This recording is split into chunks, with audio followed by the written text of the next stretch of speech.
All right, everybody, let's talk SEO or search engine optimization. So, what is SEO? SEO is the process of making changes and improvements both on and off of your website to help it rank higher on search engines when somebody's searching for a specific product or service. And the goal here is to get your website found on Google organically. So SEO is responsible for positioning websites at the top of search engine result pages, and that starts to allow users to find and click over to your website. And so with this process, those little changes and improvements that you're making to your website will actually start to give it the relevance and the trust that it needs to be found online. And relevance and trust, those are kind of the themes of what we're going to be talking about in this webinar.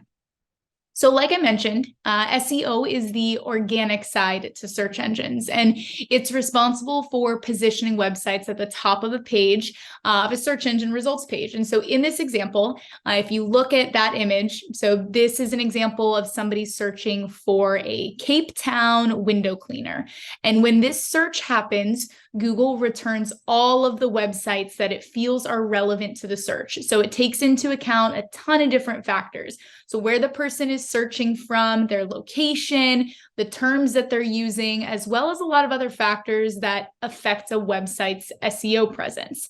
So making sure that your website is competitive and that it's found at the top of search over your competitors, this is what's important, right? What this does is it really starts to get people to see your website, potentially click over to your website, and then start to learn about your business, hoping that ultimately they take an action, right? They convert, they call your business, they buy a product. So additionally, the target audience for SEO is users who are searching on Google locally, those who are actively looking for a specific product or service. We know, right, Google search is by far the clearest indicator of a purchase intent. It really puts you in front of people who are actively searching for the products or services that you provide at the exact moment that they're searching. So this really starts to position you to meet those people where they are and get in front of them in that purchase moment so that your business is one of the first ones that's there. And that's why having effective SEO is so important. And SEO really it's a great tactic for businesses who are looking for leads. And because this is a lead generation strategy, you want to make sure that the work that you're putting into your website is effective at improving your SEO presence so that you know you are getting at the very top of that results page. And the best way to measure the success of this is by tracking keyword rankings. So the goal with keyword rankings, the goal here is to watch to see if those keywords improve as you're putting more work into your SEO. And ultimately, you want those keywords to rank on the first page of Google. So you want them to be in a position 1 through 10. So it's really important to have clear expectations when it comes to SEO. With the SEO process, it takes time. It's more of a long-term lead gen process. You're starting to kind of really figure it out. The work that you do today will start paying off in the months ahead. So it's not immediate like some of our other digital marketing strategies that are out there. But the reason it's that way is because Google is constantly indexing all of the information that it finds, but it doesn't necessarily update those organic rankings every single day. So you could see really strong improvements for those keyword rankings within those first few months, but generally you can expect to see significant results over about a 3 to 9 month period. So we're looking at a little bit more of a long-term effort for lead generation. So why do businesses even need SEO? So a quick stat that you may or may not have heard before is that there are actually 5.6 billion searches every single day, which is a stat that just blows my mind. That means that there are a lot of people out there searching for the products and services that you provide. So what are you doing to get in front of them? This is where SEO can really come in handy. So number one, if you are actively looking for new customers, and looking to build new clientele, SEO is a great place to start. Like I mentioned before, SEO is a tactic that really helps with lead gen, and the goal is to put your business in front of people who may not know about you or your business yet. So being on those first pages of Google, you're actively putting yourself out there and creating that opportunity for people to find you first. Number two, secondly, if you want to be found organically, SEO is really the only way to do this. The organic listings on Google, they take up a majority of that space in the search results.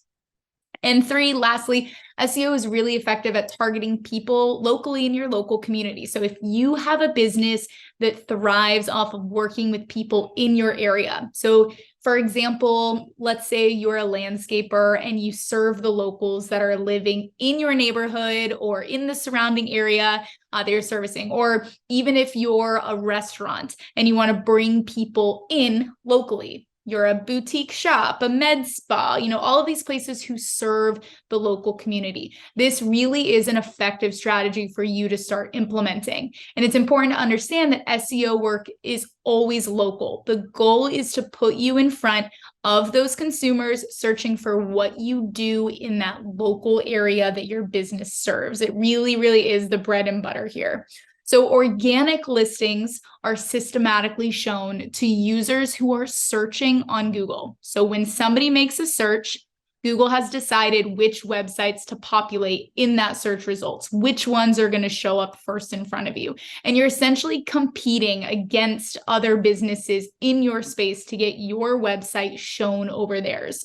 So like I mentioned before, the way that we track success of SEO is by looking at those keyword rankings. So you want to have those rankings appear on that first page of Google. So you want to have it on that number one page. And if you're working really hard, you could potentially get your business into those top three positions that pop up, which is prime time. If you want to get your business into one of those first three results that show up, you got to put in the work on the SEO side.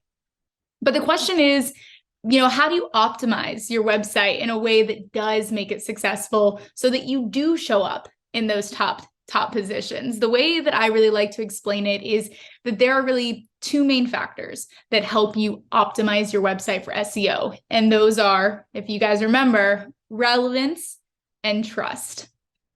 So relevance refers to the on-site or the on-page work that you do to your website. These are the changes that you make directly to your website. And a lot of times, this is kind of what people think of when they think of SEO. So what are the different factors that go into this on the page work side? Keywords are the very first thing you should think about when you're starting to optimize your website for SEO. And I'll get into this a little bit more on the next slide, but keywords are essentially the foundation of SEO. They are the search terms and the phrases that are found in queries that people search for online. So after you have found your keywords, you want to make sure that you're effectively placing them into the content on your website. This not only includes the actual content that you're reading on all the pages, but also headlines that you use, and then, the meta titles, the descriptions. Those meta titles and descriptions are the actual text that show up on Google when you do the search. So you've probably seen them. So that title, that is the blue heading, and then the description is just short wording underneath. But this is what actually shows up online when people are searching. So you can actually write those and create them how you want to, decide what it's going to say, but it's important to include those keywords in that. Additionally, with the on-page work, this includes things like page load speed and proper page indexing. So making sure that Google is actually able to see your website, and then also the navigation. So if you have broken pages or broken links on your website, error messages that show up, pages that don't load, this could also hinder your ability to rank higher online. And secondly, trust. So trust refers really to the other side of this. Trust is the off-site work that you do with your site. And the best way to really explain this is that the more that other websites talk about and link back to your website, the more trusted your website will become. So backlinking is a common example of this. Other methods include things like website bookmarking, creating business directories, and guest blogging. There's a lot of different options here, and I'll get into a few of those in just a second. So going back to that on-site work. So I mentioned first thing that you want to do is find those relevant keywords that you want to target.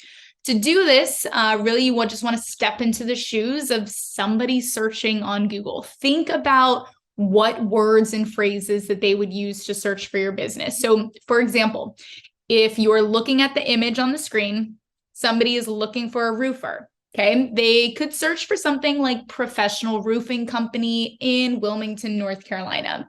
Google will then populate all the different websites of different roofing companies that it pulls up. The user would not look through all of those results, right? Realistically, they'd probably click on, the first one because it looks appealing to them.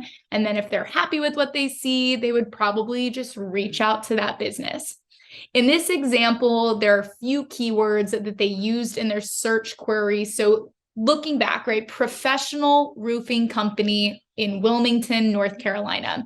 Some of the keywords that you can pull from this would be professional roofing, roofing company in Wilmington. So when you're brainstorming all of these keywords that you want to use for your business, really think about what are the searches that your target audience might use? What are the terms and the phrases that they would use? It's really important to think about all different variations of those words.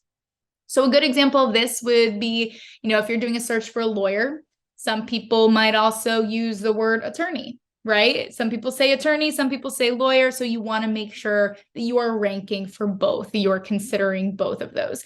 And it's really a good idea to just start thinking of just an exhaustive list. Like start just writing out and putting together an exhaustive list of all the possible keywords you might want to use. And then you can always shorten it and narrow it down later. But there's no such thing as too many, right? Especially when you're starting off.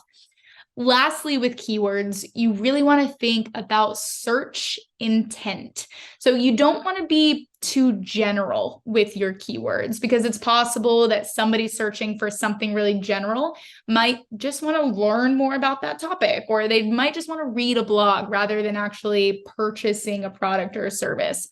So in the same way that you don't want to be too specific either, because you want to make sure that enough people are going to be searching for that term, you don't want to be too general. So it's really important that you find that balance. So if you're a roofer in Wilmington, Wilmington is the first city that you would want to try to target for. Then including Wilmington in your keywords in the copy that's on your website. So that's kind of how we start to implement the keywords. So once we know your target keywords, you've got your location nailed down, then you can continue to optimize the rest of your website as a part of that on-page SEO strategy.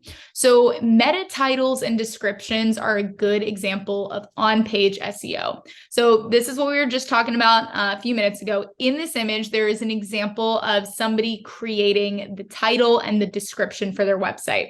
There's also the example of what that would look like on the search results. So you can see that blue title and then the description that's underneath.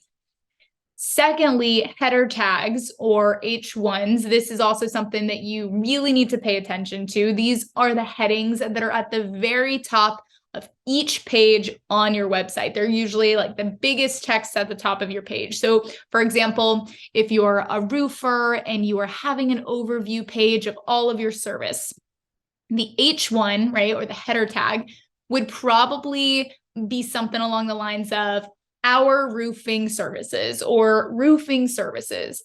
Including your keywords in your H1 tag is really important because it lets Google know this is something that you want to rank for. Lastly, we talked a little bit about this previously, but having just high quality content on your website pages is really essential to SEO. So making sure that you fully explain the topics you're talking about and including all of your keywords in that text is really just great practice. This will ensure that you're doing the most for your on-page SEO. So think high quality content, and move forward from that, including keywords. In addition to on-page SEO, right? Remember, we have on-page SEO, then we have the off-page SEO. So this is what you do to get your website trusted in the eyes of Google. There are a ton of different factors that go into off-page SEO, but here are a few different examples. So number one, you might be the most familiar with business directories. This is when you submit your website to relevant online directories or listings. So an example of this would be your Google profile or Google Business, Nextdoor, or Yelp. And with these directories, your business is visible to potential customers, and it points directly back to your website. It links straight back to your website.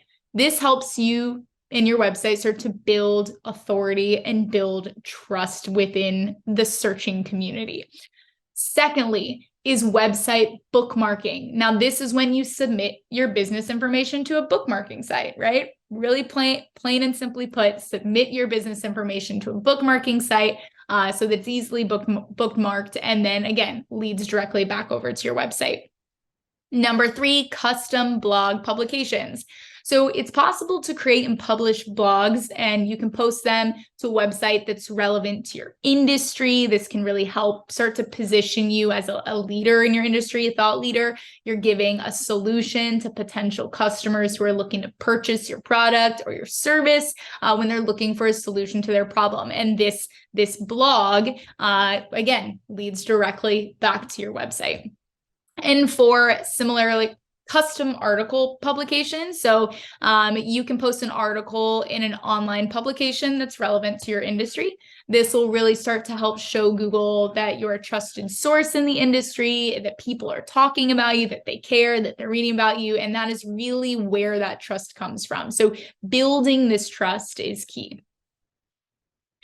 So I talked about a lot of different factors and steps to really help your SEO be successful, but I do have a few more tips. So the first one is to use Google Trends to find ideas and topics that are widely searched. So you might be hearing us talk about SEO and keywords, and you're like, I don't even know where to begin to come up with keywords and phrases and things that are happening in my industry.